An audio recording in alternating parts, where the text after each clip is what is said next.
हाय दोस्तों, नमस्कार। मैं अखिलेश कुमार आप सभी का अखिल ग्लोबल स्टडीज में स्वागत करता हूं। हम लोग अब से इंग्लिश ग्रामर की शुरुआत करते हैं। देखिए, ग्रामर यूपी बोर्ड और सीबीएसई बोर्ड दोनों का सेम होता है और यूपी में थोड़ा हिंदी में होता है, सीबीएसई में आल टू आल इंग्लिश में रहता है। तो ऐसा नहीं है कि आप लोगों को समझ में नहीं आएगा, ऐसी कोई कहने की बात नहीं है। तो जो जो भी ग्रामर हम लोग यहाँ पढ़ेंगे वो क्लास 9, 10, 11 और 12 तक रहेगा। ठीक है। सबसे पहले हम लोग वॉइस को शुरुआत करेंगे, उसके बाद हम लोग जैसे ही वॉइस समाप्त होगा फिर हम लोग नरेशन पे चलेंगे। धीरे धीरे हम लोग पूरी ग्रामर पढ़ लेंगे। और देखिए, जिनको बेसिक ग्रामर पता है उन्हीं को वॉइस समझ में आएगा। ठीक है। सबसे पहले अगर बेसिक ग्रामर नहीं तैयार है तो आप लोग मेरा बेसिक ग्रामर का देख लीजिए वीडियो, उसके बाद आप लोग वॉइस पर ध्यान दीजिएगा। ठीक है। तो अभी हम वॉइस शुरुआत करते हैं और फिर बेसिक ग्रामर भी शुरुआत कर देंगे। ठीक है। चलिए हम लोग वॉइस को पढ़ते हैं कि वॉइस क्या होती है। चलिए हम लोग वॉइस को शुरू करते हैं। वॉइस को हम लोग हिंदी में वॉच कहते हैं। तो वॉइस क्या होता है इसको देखेंगे। वॉइस का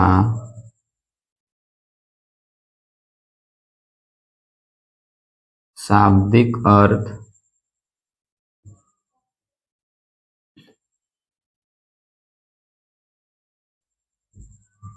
बोलने का विषय होता है।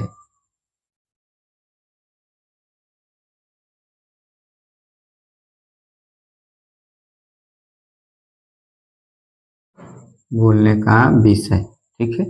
इसका जो शाब्दिक अर्थ होता है वो होता है बोलने का विषय।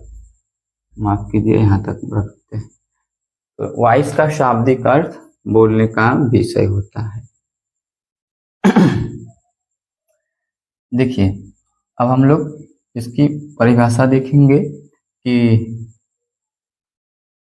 वर्ब को हम लोग क्रिया कहते हैं। वर्ब के जिस रूप से यह पता चले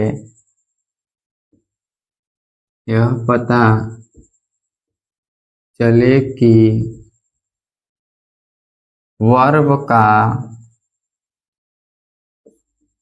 मुख्य विषय क्या है। ठीक है। वर्ब का मुख्य विषय क्या है, कर्ता है कि कर्म है या भाव है। वर्ब का मुख्य विषय कर्ता है, कर्म है या भाव है। भाव है उसे वॉइस कहते हैं। उसे वॉइस कहते हैं। देखिए, क्रिया क्या होता है, वर्ब क्या होता है। कुछ भी करना क्रिया कहलाती है। कुछ भी करिए आप, उठिए, बैठिए, बोलिए, पढ़िए, लिखिए, खाना खाइए, देखिए, ये सब क्या है, क्रिया है। तो कुछ भी करना वर्ब कहलाती है, क्रिया कहलाती है। ठीक है। तो क्रिया के जिस रूप से यह पता चले कि वर्ब का यानी क्रिया का मुख्य विषय क्या है, कर्ता है कि कर्म है कि भाव है, तो उसे वॉइस कहते हैं, उसे वाच्य कहते हैं। वॉइस का हिंदी होता है वाच्य। तो क्रिया के जिस रूप से यह पता चले कि उसका मुख्य विषय कर्ता है कि कर्म है कि भाव है, यह बताने वाला ही वॉइस होता है। ठीक है।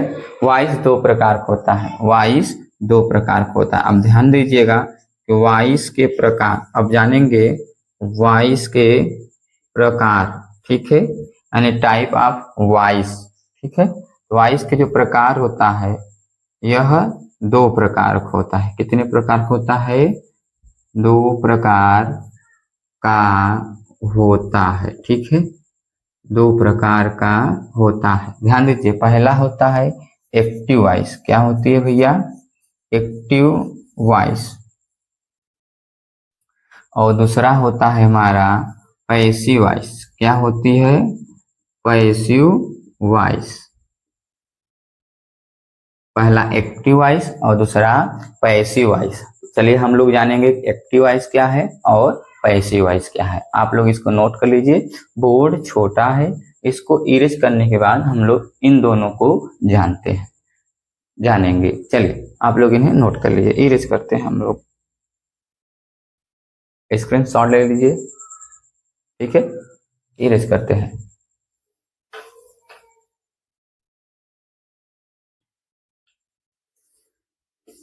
चलिए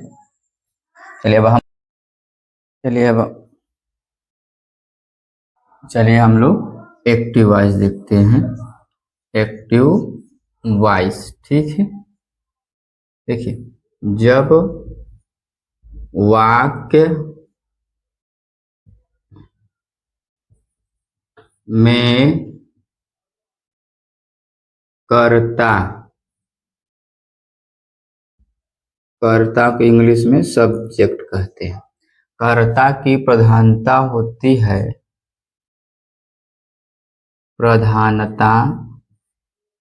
होती है, तो उसे एक्टिव वॉइस कहते हैं। ठीक है,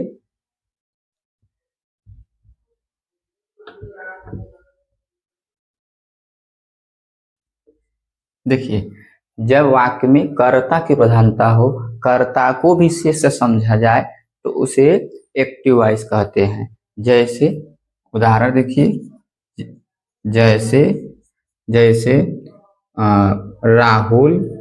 राहुल क्रिकेट खेलता है। राहुल क्रिकेट खेलता है। ठीक है, राहुल क्रिकेट खेलता है।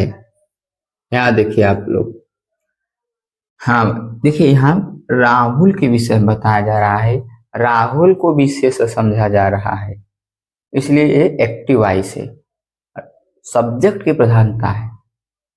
ठीक है, तो सबसे पहले देखेंगे सब्जेक्ट को पहचानेंगे कैसे। देखिए, आप लोग क्रिया से अर्थात वर्ब से कौन करके अगर प्रश्न पूछते हैं तो उसमें जो उत्तर निकलेगा वो होता है सब्जेक्ट। ठीक है, अगर क्रिया से वर्ब से कौन करके प्रश्न पूछिए तो वो हमारा सब्जेक्ट बताता है। तो देखिए, कौन क्रिकेट खेलता है? राहुल खेलता है, तो राहुल सब्जेक्ट हो गया, राहुल के विषय में बताया जा रहा है, सब्जेक्ट की प्रधानता है, तो यहाँ पर हमारा एक्टिव वॉइस होता है। तो इनको हम बनाएंगे कि राहुल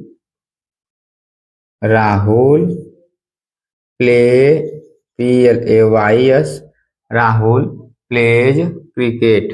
क्या होता है? CRICKET, राहुल क्रिकेट खेलता है, राहुल के विषय में बताया जा रहा है, तो राहुल हमारा क्या हो गया? सब्जेक्ट हो गया। अब हम जानेंगे पैसिव वॉइस। क्या भैया? पैसिव वॉइस के विषय में जानेंगे। देखिए, जब वाक्य यानी सेंटेंस, वाक्य को हम लोग सेंटेंस कहते हैं, जब वाक्य में कर्ता नहीं कर्म, यहाँ पर कर्ता था तो यहाँ पर क्या हो जाएगा? कर्म, यानी कर्म को हम लोग ऑब्जेक्ट कहते हैं। कर्म की प्रधानता हो, किसकी? कर्म की प्रधानता हो,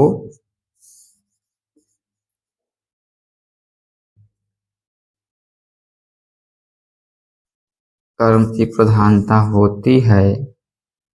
ठीक उसी प्रकार कर्म की प्रधानता होती है तो उसे पैसिव वॉइस कहते हैं। ठीक है, उसे पैसिव वॉइस कहते हैं। अब देखिए भैया, समझिए कि जब वाक्य में कर्म को विशेष से समझा जाए, ऑब्जेक्ट को विशेष से समझा जाए, अर्थात कर्म की प्रधानता हो, ऑब्जेक्ट की प्रधानता हो, तो उसे हम लोग पैसिव वॉइस कहते हैं। जैसे देखिए, जैसे ध्यान दीजिए आप लोग, जैसे हम कह सकते हैं, देखिए राहुल क्रिकेट खेलता है, तो अब यहाँ पर देखिए राहुल तो सब्जेक्ट हो गया, लेकिन ऑब्जेक्ट क्या है? क्रिकेट। राहुल क्या खेलता है? क्रिकेट खेलता है। यदि हम वर्ब से, क्रिया से क्या करके प्रश्न पूछे तो उसमें जो उत्तर निकलता है उन्हें ऑब्जेक्ट कहते हैं। राहुल क्या खेलता है? क्या खेलता है? क्रिकेट खेलता है। तो क्रिकेट हमारा ऑब्जेक्ट हो गया। तो यहाँ पर हम लोग लिखेंगे कि क्रिकेट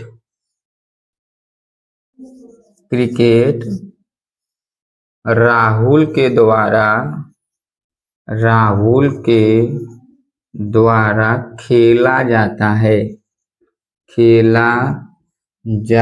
है, ठीक है। तो क्रिकेट राहुल के द्वारा खेला जाता है। देखिए अब यहाँ होगा cricket CRICKET, cricket is played. देखिए प्ले का थर्ड फॉर्म प्लेड होता है, प्लेड बाई राहुल, ये होता है हमारा पैसिव वॉइस, ठीक है। तो क्रिकेट राहुल के द्वारा खेला जाता है। देखिए यहाँ पर क्रिकेट की प्रधानता है, ठीक है, क्रिकेट को विशेष समझा जाता है, अर्थात ऑब्जेक्ट की प्रधानता है, कर्म की प्रधानता है, तो वहां उसे हम लोग पैसिव वॉइस कहेंगे, ठीक है। अब हम लोग पैसिव वॉइस बनाने का नियम जानेंगे। पैसिव वॉइस में यानी एक्टिव वॉइस से पैसिव वॉइस में कैसे परिवर्तित होता है, टेंस कौन सा टेंस है, किस टेंस में परिवर्तित हो जाएगा, उनके विषय में हम लोग जानेंगे। आप लोग इन्हें नोट कर लीजिए और हम लोग आगे फिर जानते हैं। देखिए नोट कर लीजिए या स्क्रीन शॉट ले लीजिए, ठीक है, इरेज कर देते हैं। चलिए अब हम लोग देखेंगे कि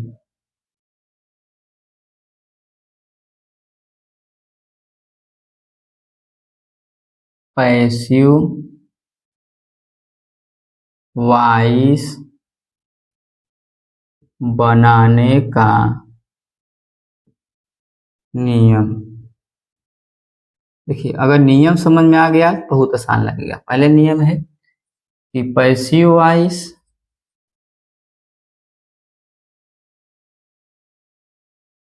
केवल 8 टेंस का बनाया जाता है। पैसिव वॉइस केवल 8 टेंस का बनाया जाता है। देखिए अगर पूरी टेंस मिलाए टेंस 12 होते हैं, जिसमें से हम लोग सिर्फ 8 टेंस का पैसिव वॉइस बना सकते हैं। दूसरा है पैसिव वॉइस बनाते समय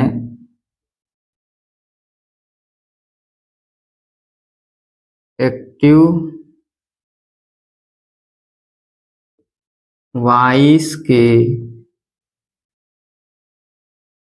सब्जेक्ट को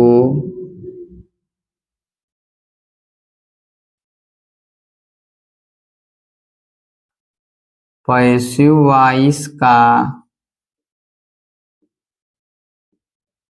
ऑब्जेक्ट मानते हैं तथा एक्टिव वॉइस के ऑब्जेक्ट को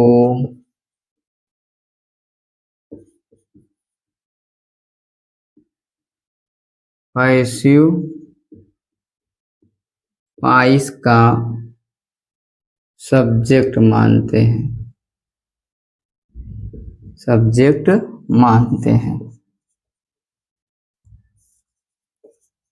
देखिए जस्ट अपोजिट होता है इसमें कि पैसिव वॉइस बनाते समय एक्टिव वॉइस के सब्जेक्ट को पैसिव वॉइस का ऑब्जेक्ट मानते हैं तथा एक्टिव वॉइस के ऑब्जेक्ट को पैसिव वॉइस का सब्जेक्ट मानते हैं। ठीक है, तीसरा रूल जानेंगे कि पैसिव वॉइस बनाते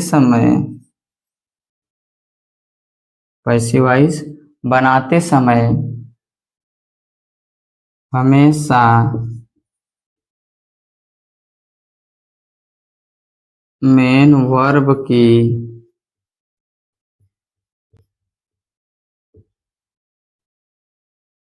थर्ड फॉर्म का प्रयोग करते हैं।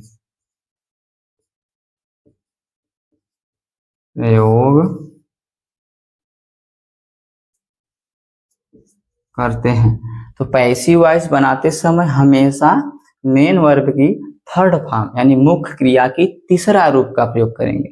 तो अब बात यहाँ पे आती है कि आप लोगों को थर्ड फॉर्म यानी मुख्य क्रिया की तीसरा रूप याद होना चाहिए। कम से कम आप 100-150 मेन वर्ब की थर्ड फॉर्म आप तैयार कर लीजिए। ठीक है, आपके ग्रामर के बुक में होगा, आप देखेंगे तो मिल जाएगा। तो चौथा पॉइंट है कि पैसिव वॉइस बनाते समय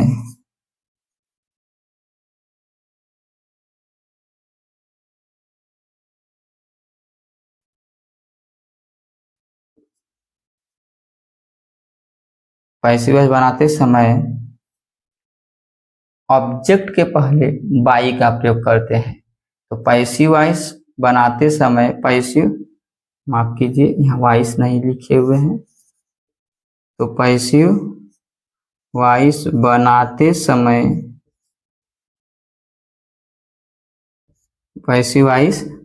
समय ऑब्जेक्ट के पहले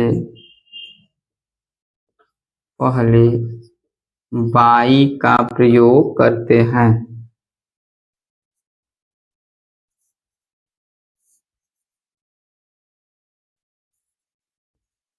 आप लोग इसे नोट कर लीजिए और समझिए, 2-3 बार पढ़िए, याद हो जाएगा। ठीक है, अगर ये चीज पता रहेगा तो आपको पैसिव वॉइस बहुत ही आसान लगेगा। तो पैसिव वॉइस बनाते समय ऑब्जेक्ट के पहले बाई का प्रयोग करते हैं। तो पैसिव वॉइस का जो ऑब्जेक्ट है उसके पहले हम लोग बाई का प्रयोग करेंगे। ये नियम है पैसिव वॉइस बनाने का। ठीक है, आप लोग नोट करिए, इरेज करते हैं।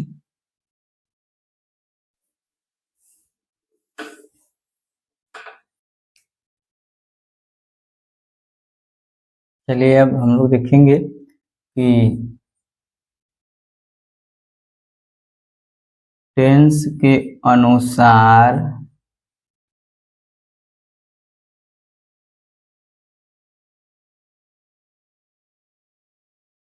एक्टिव वॉइस से पैसिव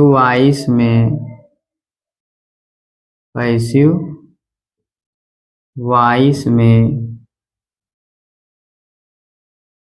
बदलने का नियम। अब हम लोग नियम के विषय में पढ़ेंगे। देखिए आप लोग ऐसे कॉलम बनाइएगा, एक इस तरफ लिखिए एक्टिव वॉइस और इस तरफ लिखेंगे passive voice, PASSIVE passive voice. ठीक है, जो राइटिंग नहीं समझ में आए, बोल भी रहे हैं तो आप लोग ध्यान दीजिएगा उस पर। देखिए पहला है कि एक्टिव वॉइस में क्या आता है, अगर प्रेजेंट इंडेफिनिट आ गया, क्या आ गया, प्रेजेंट इंडेफिनिट टेंस, इसका होता है यस या ईएस। ठीक है, कामा IES, डू या डज, ये आ सकता है, डू या डज, देखते रहिएगा आप लोग। तो प्रेजेंट इंडेफिनिट टेंस को हम लोग प्रेजेंट कंटीन्यूअस टेंस में परिवर्तित करते हैं जब पैसिव वॉइस बनाएंगे तब। तो पैसिव वॉइस हम लोग लिखेंगे कि प्रेजेंट कंटीन्यूअस टेंस। तो प्रेजेंट इंडेफिनिट को प्रेजेंट कंटीन्यूअस टेंस में हम लोग चेंज करते हैं। ठीक है, अब देखिए यहाँ पर प्रेजेंट कंटीन्यूअस में क्या होगा, इज होगा, एम होगा, आर, इज एम आर। देखिए is am are plus M भी का थर्ड फॉर्म। ठीक है, मेन वर्ब का थर्ड फॉर्म, क्योंकि बताया गया है कि पैसिव वॉइस हमेशा मुख्य क्रिया की थर्ड फॉर्म का प्रयोग करते हैं। ठीक है, आगे देखते हैं कि दूसरा है कि प्रेजेंट कॉन्टिन्यूअस। अगर एक्टिव वॉइस प्रेजेंट कॉन्टिन्यूअस में हो जाए, कॉन्टिन्यूअस टेंस में हो जाए, तो हम लोग इसका हेल्पिंग देखिए, is am are plus main verb, यानी मेन वर्ब की फर्स्ट फॉर्म में आईएनजी लगा होता है। तो यदि active voice present continuous tense में हो तो इसका जब पैसिव वॉइस बनाएंगे, क्या होगा, is am are plus being का प्रयोग करते हैं और प्लस एम बी का थर्ड फॉर्म, मेन वर्ब का थर्ड फॉर्म का हम लोग प्रयोग करेंगे। दूसरा ध्यान दीजिए आप लोग कि present continuous tense is am are plus M V के फर्स्ट फॉर्म में आईएनजी, अगर ये मिले तो इसका जो पैसिव वॉइस हम लोग बनाते हैं तो इज एम आर को इज एम आर ही रहने देते हैं, इसमें बिंग BEING यानी being plus M V third form add कर देते हैं, जोड़ देते हैं। ठीक है, तो हम लोग इज एम आर को इज एम आर ही रहने देंगे, उसमें सिर्फ बिंग प्लस एम बी का थर्ड फॉर्म का यूज करते हैं। चलिए हम लोग तीसरा देखते हैं। प्रेजेंट कंटिन्यूअस के बाद आएगा कि प्रेजेंट परफेक्ट टेंस। ठीक है, देखिए इसका हेल्पिंग वर्ब होता है has, have plus M V का थर्ड फॉर्म। ठीक है, हैज है प्लस एम बी का थर्ड फॉर्म का इसमें यूज होता है। तो प्रेजेंट परफेक्ट टेंस को हम लोग पैसिव वॉइस जब बदलेंगे तो प्रेजेंट परफेक्ट कॉन्टिन्यूअस टेंस में बदलते हैं। इसमें बदलेंगे प्रेजेंट परफेक्ट कॉन्टिन्यूअस टेंस में हम लोग चेंज करते हैं। इसमें क्या करेंगे, has oblique have plus been BENN been plus M V का थर्ड फॉर्म, इसका यूज करते हैं। तो has have plus been plus M V का थर्ड फॉर्म का यूज करते हैं हम लोग। ठीक है, तो प्रेजेंट परफेक्ट टेंस को प्रेजेंट परफेक्ट कॉन्टिन्यूअस टेंस में बदलते हैं। अब देखिए प्रेजेंट परफेक्ट कॉन्टिन्यूअस टेंस अब यहाँ पर नहीं आएगा, चौथा देखेंगे क्योंकि इसका तो बन गया वहां पर। अब हम लोग पास्ट इंडेफिनिट देखेंगे। पास्ट इंडेफिनिट टेंस,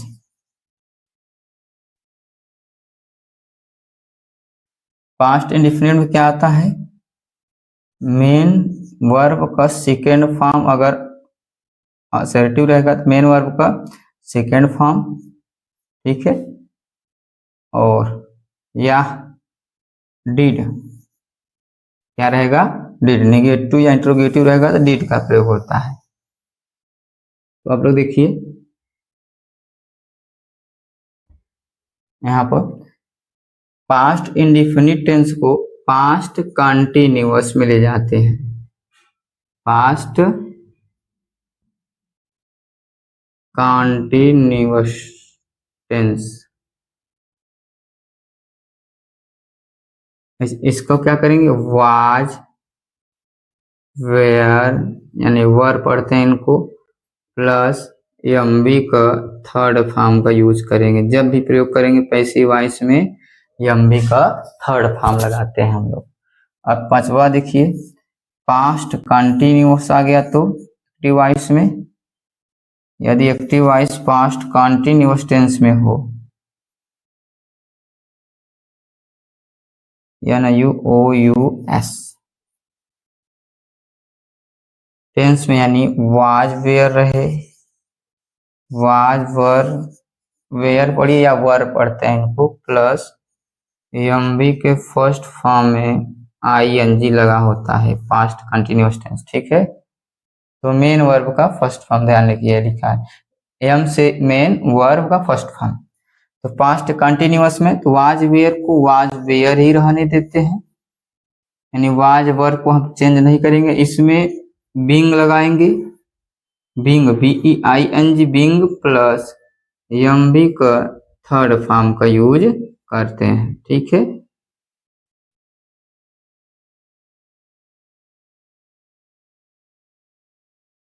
इसमें हम लोग बिंग प्लस एमबी का थर्ड फॉर्म लगाएंगे। इसको आप लोग नोट कर लीजिए। 5 हो गया, 3 और लिखेंगे, तो आप लोग किसी एक ही जगह पर लिखिएगा, आगे पीछे नहीं। बोर्ड हमारा छोटा है तो आप लोग एक ही जगह पर लिखिए। ठीक है, एक बार फिर समझा देते हैं। देखिए, प्रेजेंट इंडेफिनिट टेंस को प्रेजेंट कॉन्टिन्यूअस टेंस में चेंज करेंगे। प्रेजेंट कॉन्टिन्यूअस टेंस को EJM ही रहने देते हैं, इसमें being plus MV third form का यूज करते हैं। प्रेजेंट परफेक्ट को प्रेजेंट परफेक्ट कॉन्टिन्यूअस टेंस में हम लोग परिवर्तित करेंगे। Past indefinite tense past continuous tense में चला जाएगा। Past continuous was were plus MV first form में ING है, तो वाज वर्ब को वही रहने देते हैं, इसमें बिंग और एमबी का थर्ड फॉर्म ऐड कर देते हैं। ठीक है,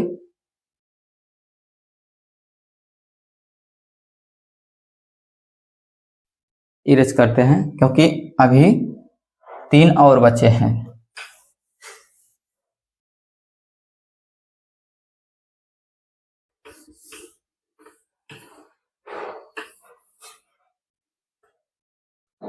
चलिए देखिए, यहाँ पर एक्टिव वॉइस रहा है। ठीक है, एक्टिव वॉइस, यहाँ पर पैसिव वॉइस है।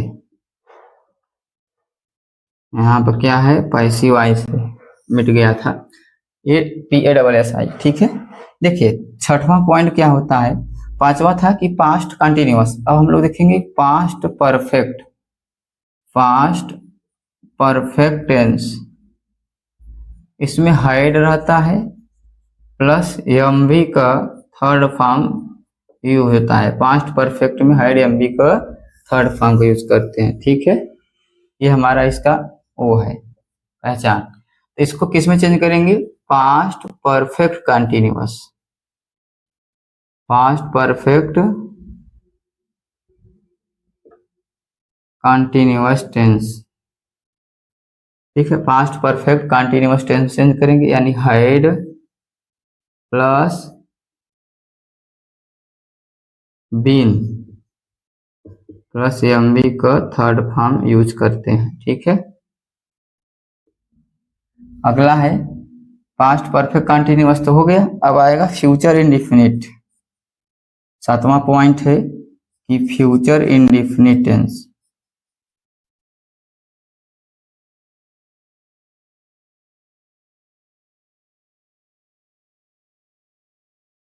फ्यूचर इंडेफिनिट में होता है विल ऑब्लिक शैल। ठीक है, विल ऑब्लिक शैल, इसमें जब चेंज करेंगे तो फ्यूचर कंटिन्यूअस, जब इसकी पैसिव वॉइस बनाएंगे तो फ्यूचर कंटिन्यूअस में चेंज करते हैं। इसमें होता है will oblique shall plus BE, be plus M V का थर्ड फॉर्म। ठीक है, मुख्य क्रिया की तीसरा रूप, मेन वर्ब का थर्ड फॉर्म। आठवां लास्ट बचा है कि फ्यूचर परफेक्ट, फ्यूचर कंटिन्यूअस का एक्टिव वॉइस नहीं बनाएंगे, फ्यूचर परफेक्ट टेंस, क्योंकि फ्यूचर कंटिन्यूअस चेंज हो गया, तो फ्यूचर परफेक्ट टेंस। इसमें होता है will oblique shall plus have plus M V का थर्ड फॉर्म, मेन वर्ब का तीसरा रूप। अब इसको हम चेंज करेंगे future perfect continuous, future perfect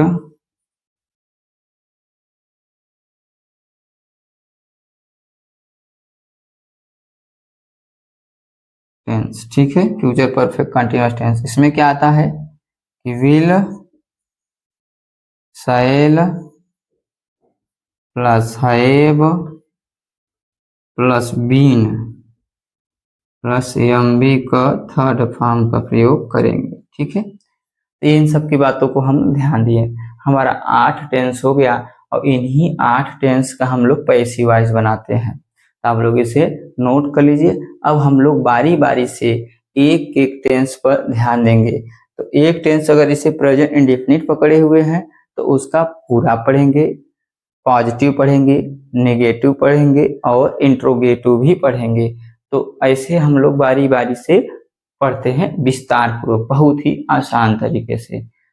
अब आप लोगों को कोई भी डर नहीं रहेगा कि एक्टिव वॉइस और पैसिव वॉइस में समस्या है। देखिए, ये चीज उन्हीं लोगों को समझ में आएगा जिनका बेसिक ग्रामर तैयार है, जिनको छोटी छोटी यूज पता है, जिनको टेंस पहचानना आता है, उन्हीं लोग बना पाएंगे। अगर जिनको नहीं आता है तो वो लोग मेरा बेसिक ग्रामर पहले पढ़िए, मैं पहले बेसिक ग्रामर पढ़ाऊंगा।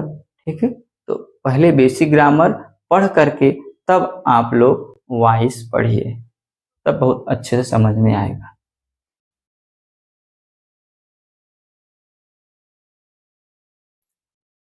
चलिए इरेज करते हैं।